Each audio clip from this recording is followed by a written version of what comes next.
Assalamualaikum warahmatullahi wabarakatuh. Bella, kami dari kelompok 1 IPA terpadu yang beranggotakan saya sendiri Wahyu Putri dengan NIM 2014080027 dengan rekan saya Gebi Priskananda dengan NIM 2014080026 dan Rahmadani Istikayanti dengan NIM 2014080031.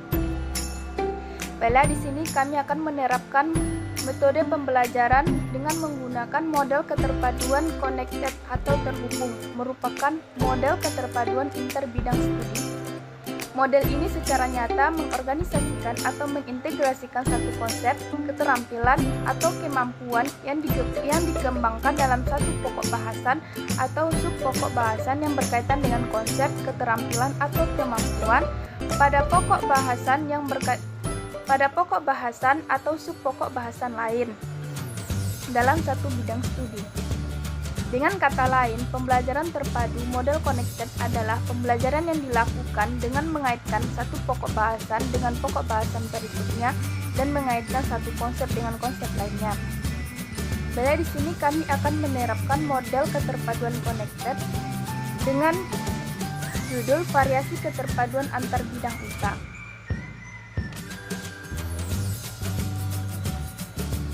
Variasi keterpaduan antar bidang IPA. IPA adalah gabungan dari berbagai ilmu-ilmu alam. IPA akan dipelajari secara terpisah menjadi 3 bidang, yaitu fisika, kimia, dan biologi. Fisika merupakan ilmu pengetahuan yang mempelajari tentang gejala-gejala alam dan seluruh interaksi yang terjadi di dalamnya. Interaksi yang dipelajari diantaranya sebagai berikut. Yang pertama, interaksi antar materi seperti pada peristiwa tumbukan. Yang kedua, interaksi antar energi seperti pada proses termodinamika, dan interaksi antar materi dan energi seperti pada gerak jatuh beban. Menurut para ilmuwan, hakikat fisika dibagi menjadi 3, yaitu fisika sebagai proses. Fisika sebagai proses memberikan gambaran mengenai bagaimana para ilmuwan bekerja dan melakukan penemuan-penemuan. Fisika sebagai proses berkaitan dengan pendekatan yang digunakan untuk menyusun pengetahuan, seperti fenomena, dugaan, pengamatan, pengukuran, penyelidikan, dan publikasi. Yang kedua, fisika sebagai produk. Fisika sebagai produk dapat diartikan sebagai kumpulan informasi atau fakta yang dihasilkan oleh proses-proses ilmiah. Yang ketiga, fisika sebagai sikap. Sikap ilmiah merupakan hal yang melandasi proses-proses ilmiah seperti pengamatan, pengukuran, penyelidikan, dan percobaan. Hakikat fisika sebagai sikap ilmiah merupakan pemikiran-pemikiran para ilmuwan fisika yang menggambarkan rasa ingin tahu yang besar diiringi rasa percaya, sikap objektif, jujur, terbuka, serta mau mendengarkan pendapat orang lain. Yang kedua yaitu bidang kimia. Ilmu kimia adalah bagian dari ilmu alam yang membahas rekayasa materi, yaitu mengubah materi menjadi materi lain. Misalnya, pada proses distilasi bertingkat senyawa hidrokarbon atau penyusun minyak bumi menjadi gas dan bensin. Materi adalah segala sesuatu yang memiliki massa dan menempati ruang atau punya volume. Menurut susunan partikelnya, materi digolongkan menjadi dua, yaitu zat murni atau unsur dan senyawa dan campuran. Yang pertama, susunan materi. Susunan materi meliputi unsur, senyawa, dan campuran. Yang kedua, struktur materi. Struktur materi merupakan gambaran tentang bagaimana atom-atom saling berkaitan untuk membentuk molekul senyawa, unsur, dan ion. Yang ketiga, sifat materi. Setiap materi mempunyai sifat yang spesifik, misalnya uranium bersifat radioaktif, gas hidrogen mudah terbakar, dan Fe atau Besi mudah berkarat. Yang keempat, perubahan materi. Perubahan materi digolongkan menjadi dua jenis, yaitu perubahan fisika dan perubahan kimia. Perubahan fisika, perubahan yang bersifat sementara dan tidak disertai dengan terbentuknya zat baru. Sedangkan perubahan kimia adalah perubahan yang bersifat tetap atau kekal dan ditandai dengan terbentuknya zat baru. Yang ketiga yaitu bidang biologi. Bidang biologi merupakan ilmu yang mempelajari tentang kehidupan dan segala macam hal yang ada di dalamnya. Objek yang dipelajari dalam ilmu biologi adalah makhluk hidup atau organisme, meliputi organisme mikroskopi dan organisme mikroskopis. Organisme mikroskopis yaitu organisme yang tidak dapat dilihat secara langsung oleh mata, tetapi harus dengan bantuan alat seperti lup atau mikroskop, baik mikroskop cahaya maupun mikroskop elektron, misalnya bakteri, virus, dan amoeba.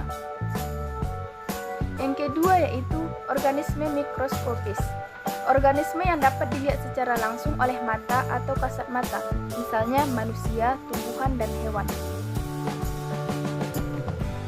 Jadi dapat disimpulkan bahwa masing-masing ilmu tersebut memiliki ruang lingkup tersendiri. Yang pertama, fisika mempelajari tentang fenomena fisik. Yang kedua, kimia mempelajari tentang atom, molekul, dan reaksinya, serta biologi yang mempelajari tentang makhluk hidup dan lingkungannya. Sekian penjelasan dari saya. Selanjutnya akan dijelaskan oleh rekan saya, Gaby Priskananda. Saya Gaby Priskananda, NIM 2014-080026. Baik, di sini saya akan melanjutkan poin selanjutnya, yaitu poin B, model keterpaduan pembelajaran IPA komponen ekosistem. Model pembelajaran terpadu adalah suatu pendekatan pembelajaran yang melibatkan beberapa bidang studi untuk memberikan pengalaman yang bermakna pada siswa. Bermakna dimaksud di sini artinya dalam pembelajaran terpadu, siswa akan memahami konsep-konsep yang mereka pelajari melalui pengalaman langsung dan menghubungkannya dengan konsep lain yang sudah mereka pahami. Sedangkan IPA terpadu adalah sebuah pendekatan integratif yang mensintesis perspektif atau sudut pandang atau tinjauan semua bidang kajian dalam IPA untuk memecahkan permasalahan. Pembelajaran IPA dengan menggunakan model keterpaduan disajikan berdasarkan tema yang relevan dan berkaitan. Nah, materi yang dipadukan sebaiknya masih dalam lingkup bidang kajian serumpun. Misalnya, rumpun IPA meliputi fisika, biologi, dan kimia. Sekian penjelasan dari saya. Poin selanjutnya yang akan disampaikan oleh rekan saya yaitu Hadani Istiqayanti. Saya Hadani Istiqayanti dengan NIM 2014-080026. Baiklah, saya akan menjelaskan materi tentang komponen ekosistem. Pada dasarnya, ekosistem yang ada di dunia dibagi menjadi dua, yaitu ekosistem alami dan ekosistem buatan. Ekosistem alami terdiri atas ekosistem air dan ekosistem darat. Ekosistem air terdiri atas ekosistem air tawar dan ekosistem air asin. Ekosistem darat terdiri atas ekosistem hutan, padang rumput, padang pasir, tundra, dan taiga. Ekosistem buatan merupakan ekosistem yang diciptakan manusia untuk memenuhi kebutuhan manusia. Sawah dan bendungan merupakan dua ekosistem buatan. Bagian hidup dan tak hidup pada sebuah lingkungan saling berinteraksi dan saling bergantung satu sama lain.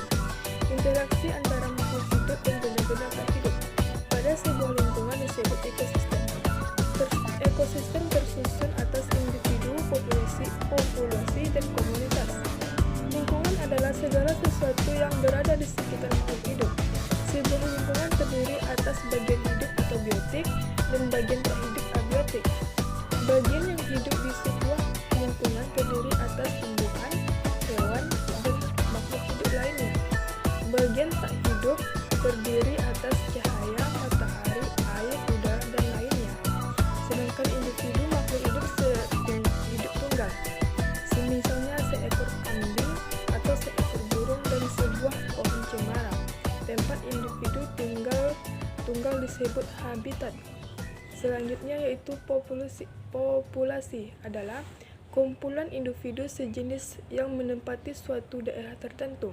Contohnya di sebuah kolom terdapat populasi ikan, populasi tumbuhan berantai, dan populasi lumut. Sementara itu komunitas adalah populasi makhluk hidup di suatu daerah tertentu. Contohnya komunitas adalah komunitas sungai dan komunitas padang rumput. Sekian penjelasan dari kami. Mohon maaf jika ada kesalahan dan kekurangan. Wassalamualaikum warahmatullahi wabarakatuh.